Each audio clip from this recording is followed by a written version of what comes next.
معراج النبی صلی اللہ تعالی علیہ وسلم کے تعلق سے بہت کچھ سماعت کیا ہے. دو روایات آپ کے سامنے رکھ کے انشاءاللہ اپنے وقت پر نماز جمعہ ادا کریں گے. یہ دونوں روایتیں علامہ معین کاشفی علیہ رحمہ نے اپنی کتاب کے اندر نقل فرمائی ہیں اور باقی ائمہ نے بھی اس کی تخریج فرمائی ہے. نبی رحمت شفیع امت صلی اللہ علیہ وسلم کو جو اللہ تعالیٰ نے شان عطا فرمائی ہے، جو عظمت و رفعت و بلندی عطا فرمائی ہے، سارے انبیاء کرام میں اور تمام ملائکہ میں یہ خصوصیت کسی کے اندر نہیں جو میرے اور آپ کے نبی کے اندر موجود ہے. سبحان اللہ. اللہ تعالیٰ نے ارشاد فرمایا وَمَا أَرْسَلْنَاكَ إِلَّا رَحْمَةً لِلْعَالَمِينَ، اے محبوب ہم نے آپ کو سارے عالم کے لیے رحمت بنایا. ایک بہت ایمان افروز روایت ہے جو معراج النبی صلی اللہ علیہ وسلم سے منسلک منسوب ہے، مگر آپ سنیں گے آپ کا ایمان تازہ ہوگا کہ اللہ تعالیٰ نے ہمارے نبی کو کتنی بڑی شان عطا فرمائی ہے. قیامت برپا ہوگی، میرا آپ کا سب کا ایمان ہے، اور جو نہیں مانتے وہ بھی آخر مان لیں گے. جب قیامت برپا ہوگی تب ان کو بھی پتا چل جائے گا. قیامت برپا ہوگی تو جب قیامت برپا ہوگی تو یہ ساری امتیں آدم علیہ السلام کے پاس جائیں گی اور کہیں گی کہ اے آدم آپ نسل انسانیت کے والد ہیں، آپ اللہ تعالیٰ کی بارگاہ میں عرض کریں کہ اللہ تبارک و تعالیٰ بہت جلد حساب لے اور ہمیں جنت عطا فرمائے. مگر آدم علیہ السلام کہیں گے اذهبوا الی غیری، آج تم کسی اور کے پاس چلے جاؤ. پھر یہ ساری امتیں اور سارے لوگ نوح علیہ السلام کے پاس جائیں گے تو نوح علیہ السلام بھی کہیں گے اذهبوا الی غیری، کسی اور کے پاس جاؤ. یہاں تک کہ آدم سے لے کر موسیٰ علیہ السلام، ابراہیم علیہ السلام، یونس علیہ السلام، اسحاق علیہ السلام، یعنی جتنے انبیاء کرام ہیں جبل القدر، سارے انبیاء کے پاس ان کی امتیں جائیں گی اور کہیں گی کہ آج اللہ کی بارگاہ میں آپ عرض کریں کہ اللہ تعالیٰ جلد حساب لے اور ہمیں جنت عطا فرمائے. مگر کوئی بھی پیغمبر اللہ کی بارگاہ میں یہ نہیں کہے گا کہ اے مولا تو جلد حساب لے اور جنتیوں کو جنت عطا فرما. کوئی پیغمبر نہیں کہے گا. آگے حدیث شریف کے اندر آتا ہے کہ اتنے میں نبی رحمت شفیع امت صلی اللہ علیہ وسلم اپنی گناہگار امت کی طرف آئیں گے اور یہ امت مصطفیٰ کی طرف آئے گی. مصطفیٰ ارشاد فرمائیں گے انا لہا انا لہا.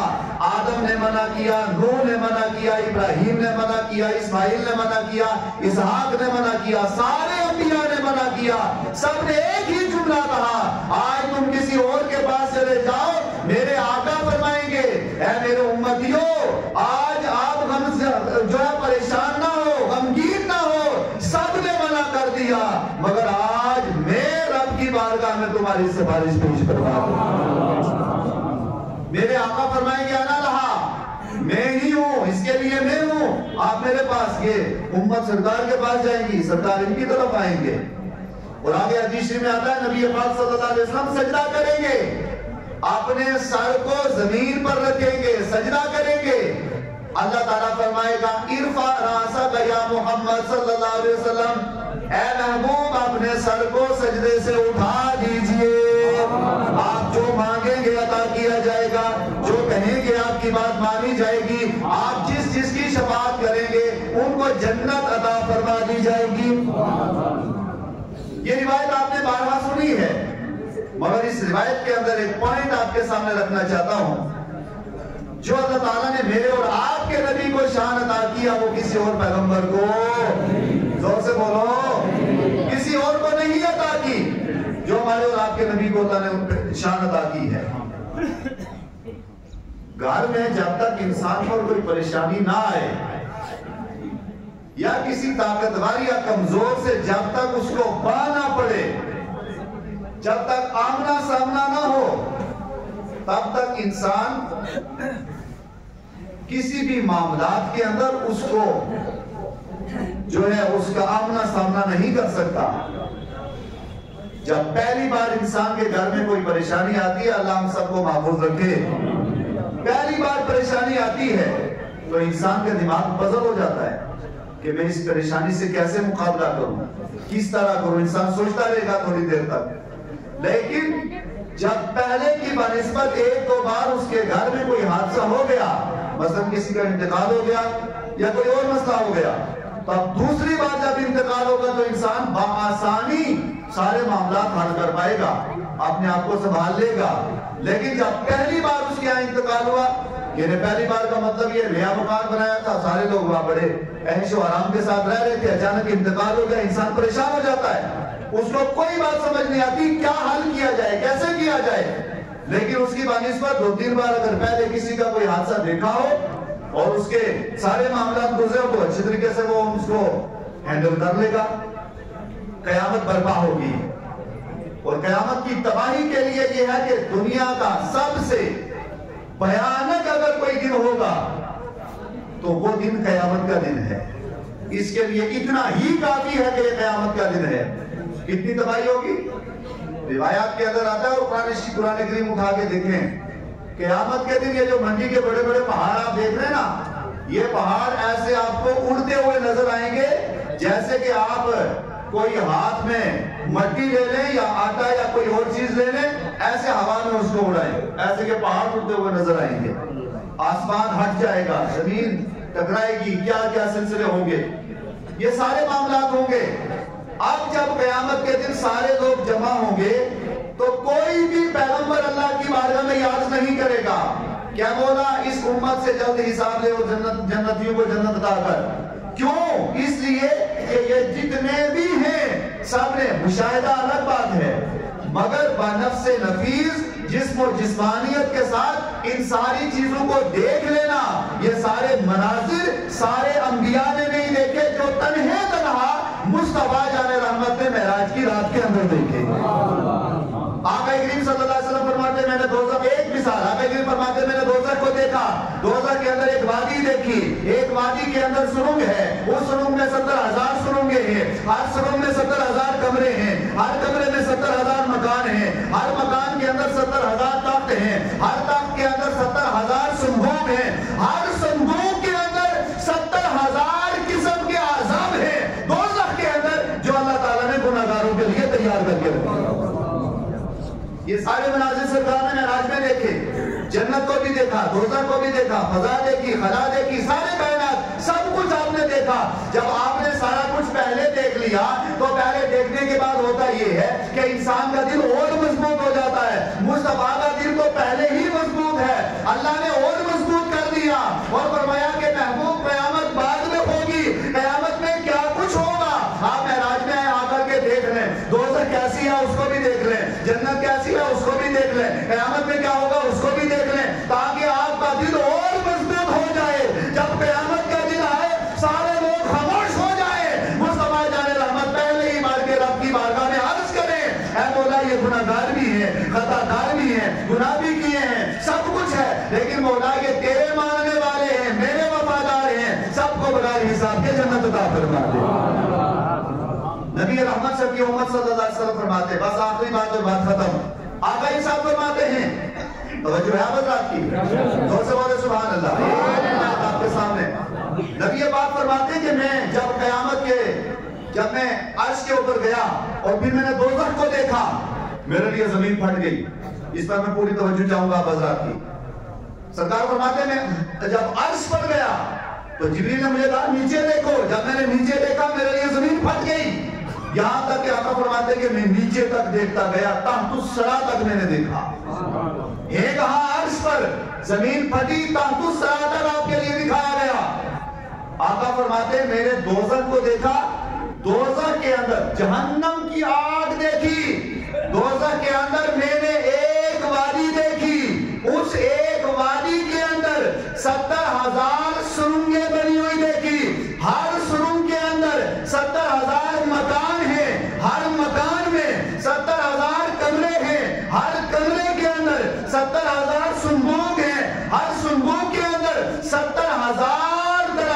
اللہ تعالیٰ نے عذاب تیار کر کے رکھے ہیں۔ اب یہ سارے تو کسی کے لیے ہوں گے کہ ایسے ہی بنائے ہیں، ظاہر ہے وہ کسی نہ کسی کے لیے تیار۔ اب سنو، میرے آقا نے فرمایا جبریل یہ صندوق، اب آپ دیکھیں نا یہ منڈی کا جو ہمارے سامنے پیچھے والا پہاڑ ہے، لاش اوپر اڑائی سے آئیں، وہاں سے خدا نہ کرے اگر کوئی چیز گر جائے یا کوئی آدمی نیچے گر جائے تو وہ توقع ختم کر دے کہ اب میں زندہ تو دور کی بات ہے، اس کی ڈیڈ باڈی بھی محفوظ رہے گی یا نہیں رہے گی یہ کوئی پتہ نہیں۔ اور پھر وہ صندوق 70,000 وادیوں سے گزر کر کے جب انسان اس صندوق کے اندر پہنچے گا تو ایمان سے بتائیے اتنی وادیاں دوزخ کی جب طے کر کے اس صندوق میں فرشتے پہنچائیں گے تو پھر وہ کب صندوق سے نکل کر کے آئے گا اور پھر جنت کی توقع رکھے گا؟ کبھی سوچا؟ مگر آخری بات سنیں، آقا نے پوچھا اے جبریل کیا یہ صندوق بھی کسی کے لیے تیار کیا ہے؟ تو جبریل نے فرمایا یا رسول اللہ یہ ایک صندوق ہے، اسی طرح کے 70,000 اور صندوق تیار کر کے رکھے ہیں، 70,000 وادیاں اور تیار ہیں۔ تو آقا نے پوچھا ہے جبریل بتا دے اس صندوق کے اندر کون آئے گا؟ جبریل امین نے 7 لوگ بتائے، 7 میں سے 2 آدمی آپ کے سامنے رکھوں گا، بس اٹھا کے دیکھ لے علامہ معین کاشفی کو۔ سب سے پہلا آدمی جبریل امین نے کہا یا رسول اللہ، زبان کی طرف جبریل امین نے اشارہ کیا، یہ زبان اس کی طرف اشارہ کیا۔ ہمارے بزرگ کہتے ہیں کہ زبان تخت بھی دکھاتی ہے وقت بھی دکھاتی ہے۔ فرمایا کہ یہ زبان جھوٹ کی کہاں سے ہوتا ہے؟ اسی زبان سے۔ غیبت تو خیر آج کل اتنی سستی ہے کہ اتنا پانی نہیں، جب تک ہم دبا کے نہیں بولیں گے تب تک تو مزہ ہی نہیں آتا، پوری بھڑاس نہیں نکالیں گے تب تک تو چین ہی نہیں ملتا۔ زبان سے جھوٹ اسی زبان سے، غیبت اسی زبان سے، منافقت اسی زبان سے، تعصب کیا کیا جناب، یہ زبان اس وقت ہاتھ میرا نہیں بول رہا، زبان دراگر بول رہی ہے، کان نہیں بول رہا ہے، جسم کا کوئی بھی حصہ نہیں بول رہا، فقط زبان بول رہی ہے۔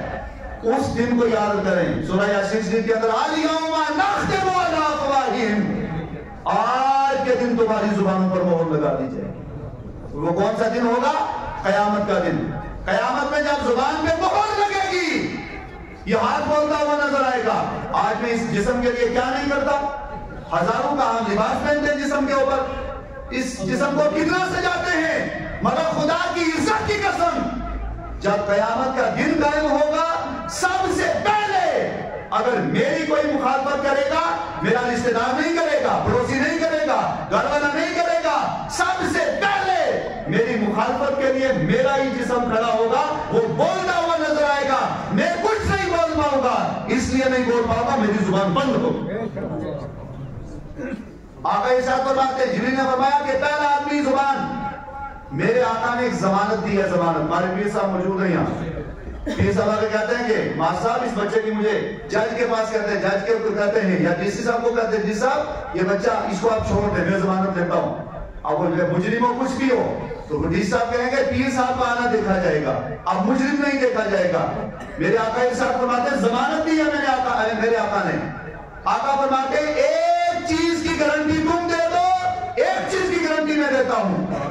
آقا فرماتے ہیں زبان کی گارنٹی تم دے دو، جنت کی گارنٹی مصطفیٰ فرماتے ہیں میں تمہیں عطا کروں۔ کیا مطلب ہے؟ مطلب یہ کہ جو پوری زندگی اس زبان کے اوپر کنٹرول رکھتا ہو، کیا یار نہیں بولیں گے تب بھی کیا ہوگا؟ کچھ نہیں ہوگا، میں آپ کا کیا بگاڑ پاؤں گا؟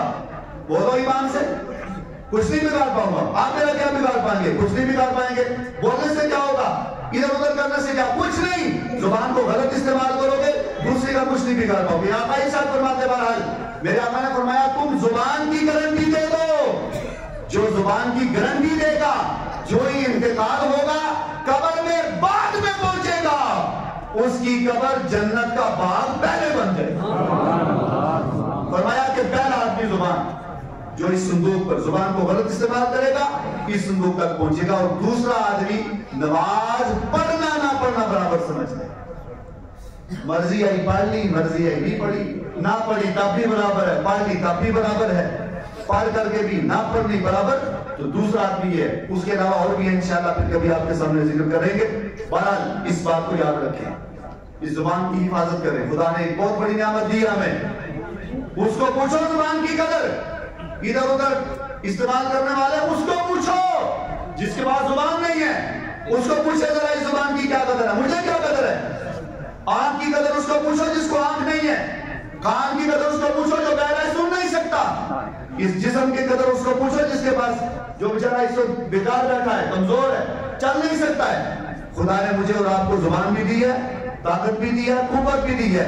اس طاقت اور قوت کو صحیح استعمال کرو. اور اس کا تقاضا یہ ہے جب بھی زبان کھلے فقط خدا کا نام لے, مصطفیٰ کا نام لے, قرآن پڑھے, درود شریف پڑھے, نہیں تو اپنی زبان کو بند کرے. ورنہ یہ زبان تخت بھی دکھائے گی اور یہ زبان باپ بھی دکھائے گی. اللہ تبارک و تعالیٰ کی مقبول دعا ہے کہ اللہ تعالیٰ اس حدیث مبارکہ پر اور اس روایت پر مجھے آپ کو سب کو عمل پیدا ہونے کی توفیق عطا فرمائے, اور اللہ تعالیٰ ہماری زبانوں کی حفاظت فرمائے, اور خاص طور پہ اللہ تعالیٰ ہم سب کے حال کو خصوصی فضل و کرم و احسان فرمائے.